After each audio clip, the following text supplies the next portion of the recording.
What's going on, Soul Tribe, family, friends, everybody?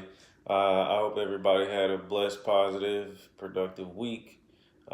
Thanks to everyone for the love in regard to my tribute video last week with the loss of my dad.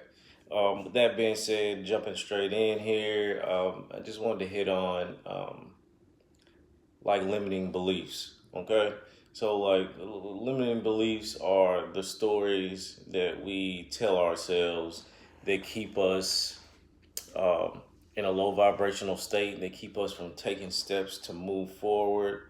It's the story that we tell ourselves, and generally these limiting beliefs get instilled in us from stories or from other people's perception of how they view what we are, who we're supposed to be, how we're supposed to think, talk, act, and that comes like again early in child, early in our formative years in our early childhood.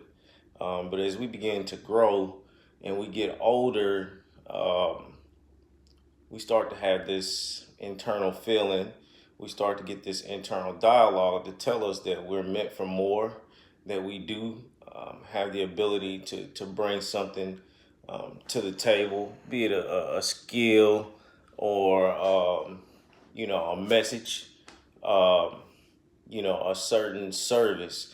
Because at the end of the day, from my perspective anyway, it's all about service. And it's about helping the next person, whether it's a family member, spouse, child, work, whatever it is, we're all in a state of service.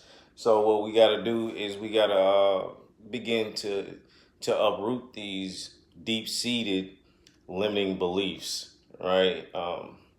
It's not true. We get to define who we are. We get to define where we're going. We get to define who gets to come with us. So whatever the story is that you have been telling yourself and that is on repeat in your mind about why you can't do something, uh, you got to, control all, delete that, get rid of it. It's time to show up, right?